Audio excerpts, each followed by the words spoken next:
Hello student, आज हम लेके आए हैं बहुत ही मोस्ट इंपॉर्टेंट टॉपिक, जो कि अगर आप बोर्ड एग्जाम में हैं या फिर किसी कॉम्पिटिटिव एग्जाम्स की प्रिपरेशन कर रहे हैं तो बहुत ही इंपॉर्टेंट साबित होने वाला है। जो कि केमिस्ट्री का एक बहुत ही इंपॉर्टेंट टॉपिक है जो नॉर्मली सारे एग्जाम्स में पूछा जाता है कि आपको कोई भी एटॉमिक नंबर दे दिया गया, कोई भी एटम का नेम दे दिया गया और बोला गया कि उसकी पीरियोडिक टेबल यानी आवर्त सारणी में उसकी स्थिति क्या है, कि वो कौन से आवर्त में है या फिर कौन से वर्ग में है। अगर अभी तक आप लोग इस टॉपिक से अननोन है या फिर अभी तक आप लोग नहीं निकाल पाते हैं कि उसकी एक्चुअल पोजीशन क्या है, तो आज 100% आप लोग ये करने वाले हैं। तो बने रहिए मेरे साथ और वॉच करिए पूरा वीडियो। चलिए स्टार्ट करते हैं। सबसे फर्स्ट ऑफ ऑल कि पीरियोडिक टेबल में कैसे हम एलिमेंट की एक्चुअल पोजीशन फाइंड करें। देखो, जैसा कि आप जानते हो पीरियोडिक टेबल में क्या होते हैं, पीरियड्स होते हैं यानी आवर्त होते हैं और ग्रुप्स होते हैं। इस तरीके से जो रोज जाती है वो पीरियड्स कहलाते हैं और ये जो हमारे वर्टिकल कॉलम्स कहलाते हैं वो क्या कहलाते हैं, हमारे ग्रुप्स या फिर वर्ग। सबसे पहले हम देखते हैं कि जैसे ये आप क्या करते हैं, इलेक्ट्रॉनिक कॉन्फ़िगरेशन। जैसे ही एटॉम कोई भी एटॉमिक नंबर आपको दिया जाए, सबसे पहले आप क्या करो, एटॉमिक जो इलेक्ट्रॉनिक कॉन्फ़िगरेशन है कि उसके कौन से सेल में कितने इलेक्ट्रॉन्स हैं, ये आपको करने आना चाहिए। तो ये अगर आप अभी तक आप लोग ये चीज नहीं कर पाते हो तो आप कमेंट सेक्शन में कमेंट करिए, नेक्स्ट वीडियो हम इस पे ही लेके आने वाले हैं। तो इलेक्ट्रॉनिक कॉन्फ़िगरेशन आई होप आप लोग कर लेते होंगे। तो इलेक्ट्रॉनिक कॉन्फ़िगरेशन करने के बाद हम देखते हैं कि आउटर मोस्ट सेल में कितने इलेक्ट्रॉन्स हैं, कौन सा सेल है। ठीक है, तो सबसे पहले हम बात करते हैं कि हम कैसे पता करें कि वो एस ब्लॉक में है। एस ब्लॉक के लिए एक रूल है कि हम देखते हैं कि उसका जो लास्ट में जो कॉन्फ़िगरेशन आएगा वो कुछ इस तरीके का आएगा, NS1 या NS2।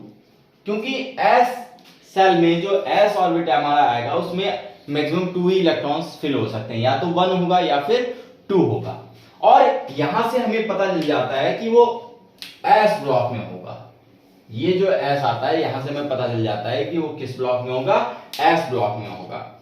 लेट्स सपोज कोई भी एग्जांपल लेते हैं, Z=12, या फिर बता ही देते हैं कि यहां पर जो N है वो रिप्रेजेंट करेगा, क्या रिप्रेजेंट करेगा, पीरियड्स यानी आवर्त को रिप्रेजेंट करेगा। और जो आउटर मोस्ट सेल में इलेक्ट्रॉन्स हैं, इलेक्ट्रॉन्स मींस ये जो इलेक्ट्रॉन्स हैं, नंबर ऑफ इलेक्ट्रॉन्स इन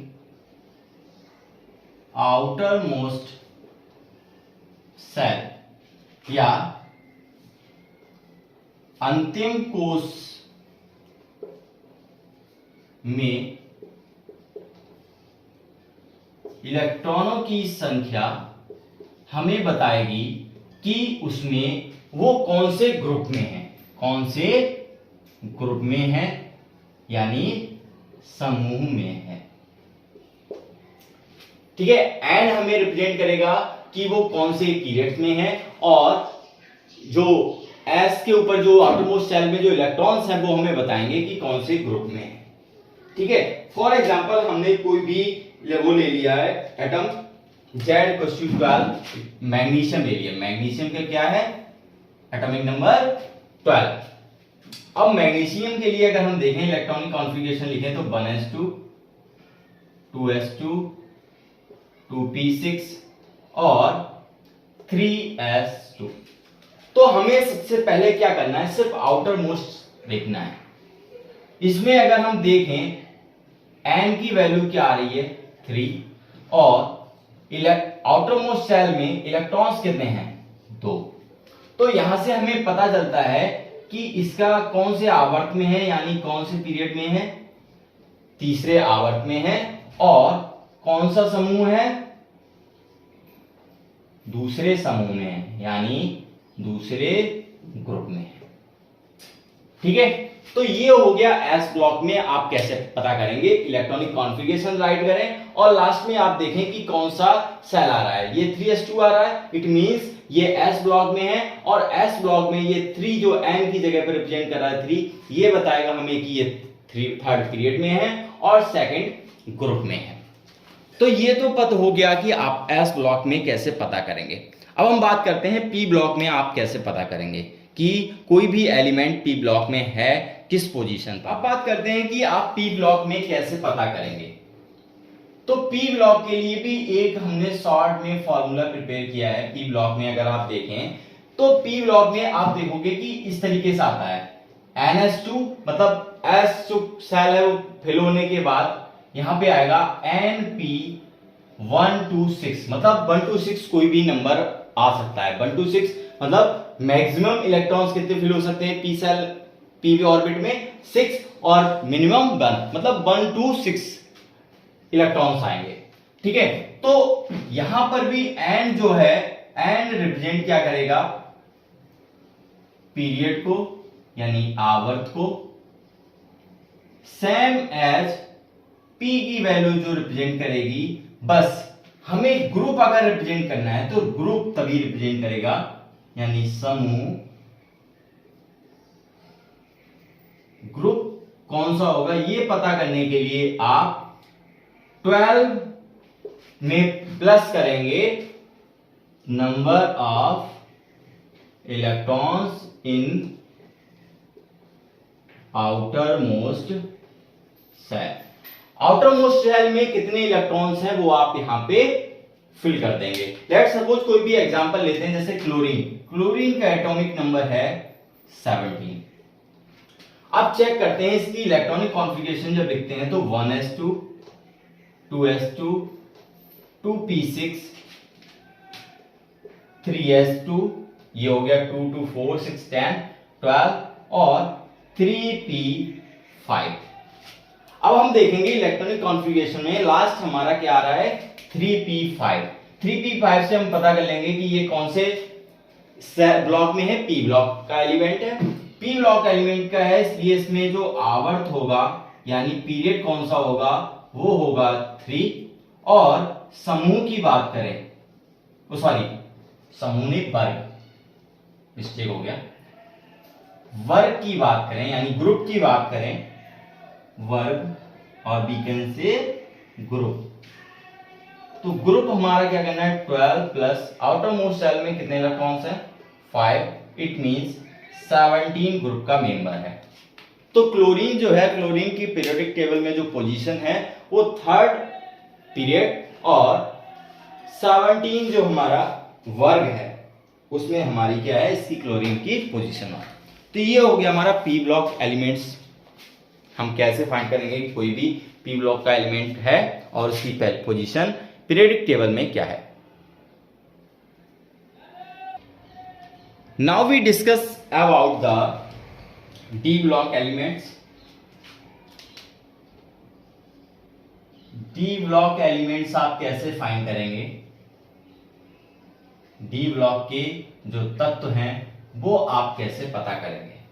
तो उसके लिए आपको क्या करना है कि जैसे आप इलेक्ट्रॉनिक कॉन्फ़िगरेशन लिखोगे तो आप देखोगे कि NS122 N-1 D1 to 10 इस तरीके से कॉन्फ़िगरेशन आती है किसकी, डी ब्लॉक। जैसे ही आप कोई भी एटॉमिक नंबर की इलेक्ट्रॉनिक कॉन्फ़िगरेशन लिखते हैं तो डी में कुछ इस तरीके की कॉन्फ़िगरेशन आएगी। यहां पर जो आवर्त आप कैसे पता करेंगे, आवर्त यानी पीरियड आप कैसे पता करेंगे। पीरियड पता करने के लिए आप इन दोनों में देखेंगे ग्रेटेस्ट वैल्यू ऑफ एन, मतलब n की बड़ी वैल्यू इन दोनों में से क्या है, मतलब n-1 है, यहां पे n है, इट मींस ये वाली वैल्यू। ठीक है, ग्रेटेस्ट वैल्यू दोनों की। अब ग्रुप कैसे पता करेंगे यानी वर्ग आप कैसे पता करेंगे। वर्ग पता करने के लिए आप क्या करेंगे, इसमें जो n-1 2 में 2 plus electrons of n-1 d, n-1d में जितने इलेक्ट्रॉन्स हैं वो आप क्या करेंगे, लिखेंगे। फॉर एग्जांपल लेते हैं एक वेनेडियम जो कि जिसका एटॉमिक नंबर है Z=23। इस एलिमेंट की अगर आप इलेक्ट्रॉनिक कॉन्फ़िगरेशन लिखें तो 1s2 2s2 2p6 3s2 3s2 फिर 3p6 2 2 4 6 10 12 18 3s2 3p6 4s2 और 3d3 ये हो गई वेनेडियम की इलेक्ट्रॉनिक कॉन्फ़िगरेशन। अगर आपको इलेक्ट्रॉनिक कॉन्फ़िगरेशन नहीं लिखनी आती तो आप कमेंट सेक्शन में कमेंट कर दीजिए, नेक्स्ट वीडियो हम वही बना देंगे। तो अब हम देखेंगे जैसे ही हमने इलेक्ट्रॉनिक कॉन्फ़िगरेशन राइट डाउन की तो हम लास्ट में देखते हैं कि आता है हमारा 3d3। इट मींस यहां से क्लियर हो जाता है कि ये डी ब्लॉक का एलिमेंट है और इसका जो पीरियड होगा वो पीरियड इसमें वही सेम। अब इससे पहले देखो क्या आ रहा है 4, मतलब n की वैल्यू हम 4 लेंगे। n की वैल्यू क्या लेंगे 4, मतलब 4 हमारा क्या हो जाएगा, आवर्त हो जाएगा यानी पीरियड हो जाएगा। और हमें इलेक्ट्रॉन्स कौन से लेने हैं, n-1d यानी जो हमारा वर्ग हो जाएगा, वर्ग यानी ग्रुप। तो ग्रुप में हम क्या करेंगे 2 प्लस और n-1 में d में देखो कितने इलेक्ट्रॉन्स हैं, यहां पर 3 इलेक्ट्रॉन्स हैं मींस 5। तो ये तो हो गया हमारा वर्ग और ये हो गया हमारा आवर्त यानी पीरियड। इस पे आप कई सारे क्वेश्चंस लगाएंगे तो और भी अच्छे से आपको क्लियर हो जाएगा। अब बात करें अगर एफ ब्लॉक एलिमेंट की तो आप पीरियोडिक टेबल में देखते हैं कि 57 जो एटॉमिक नंबर है और आपका जो 89 एटॉमिक नंबर है, यहां पर स्टार बना के जो लैंथेनाइड और एक्टिनाइड्स की जो सीरीज नीचे दी गई है वो एक्चुअली में थर्ड पीरियड में ही एक मतलब क्या किया है, थर्ड पीरियड को ही एक्सटेंड करके नीचे लिख दी गई है। तो एफ ब्लॉक एलिमेंट का जो पीरियड होता है या आवर्त होता है वो हमेशा 3 होता है। बट वो देखते हो जैसे 57 है और नीचे 89 है, बट उनका जो वर्ग है यानी ग्रुप है वो हमेशा 6 होता है। 57 से जो स्टार्ट होते हैं और नेक्स्ट का 7 होता है। तो एफ ब्लॉक एलिमेंट की अगर हम बात करें, एफ ब्लॉक एलिमेंट्स यानी एफ ब्लॉक के जो तत्व हैं उनकी अगर बात करें तो उनका जो आवर्त रहता है, क्या रहता है, आवर्त रहता है वो हमेशा पीरियड जो रहता है उनका हमेशा 3 रहता है। और एटॉमिक नंबर 57 टू 71 इनका जो ग्रुप रहता है यानी वर्ग रहता है,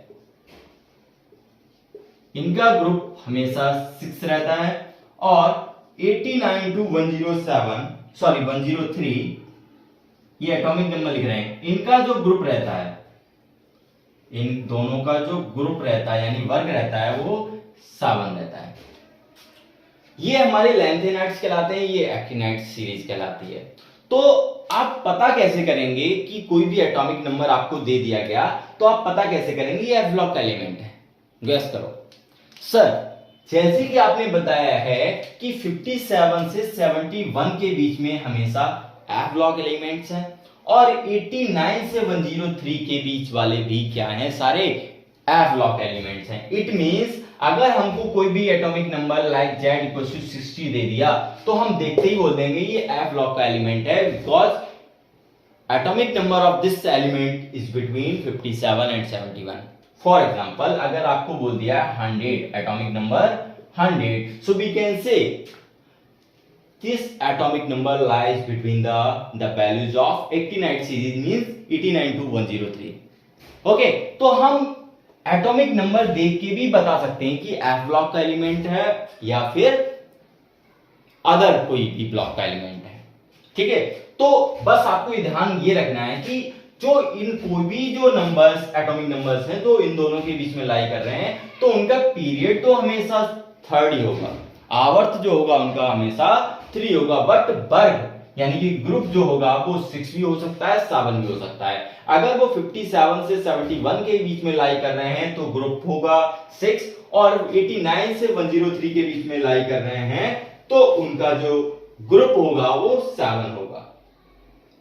अब एक एलिमेंट लेते हैं neodymium.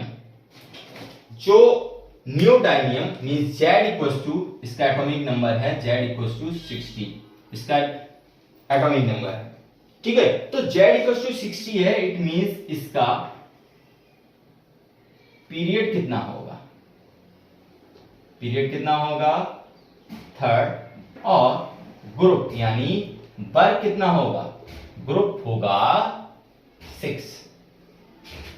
For example Z equals to 100 का आवर्त यानी वो पीरियड कितना होगा, Z equals to third, always third, और वर्ग की बात करें तो कितना होगा 7। तो आई होप आपको ये एसलॉग PDF ये आपको कैसे पता करने हैं, कोई भी एटॉमिक नंबर अगर आपको दे दिया गया तो ये आप समझ गए होंगे। अगर अभी भी कोई डाउट है या फिर किसी भी एटॉमिक नंबर में आपको मतलब कोई भी प्रॉब्लम आ रही है तो आप कमेंट सेक्शन में कमेंट करिए, और जो भी एटॉमिक नंबर्स आप खुद से चेक कर रहे हैं तो वो कमेंट सेक्शन में कमेंट करिए, और उन एटॉमिक नंबर्स की पीरियड और ग्रुप्स वो आपको कमेंट सेक्शन में राइट करना है। नेक्स्ट कोई भी टॉपिक जिसमें आपको कंफ्यूजन हो तो आप कमेंट सेक्शन में कमेंट कर दीजिए, मैं नेक्स्ट वीडियो उसी टॉपिक पे बनाने वाला हूं। तो thank you so much, have a nice day.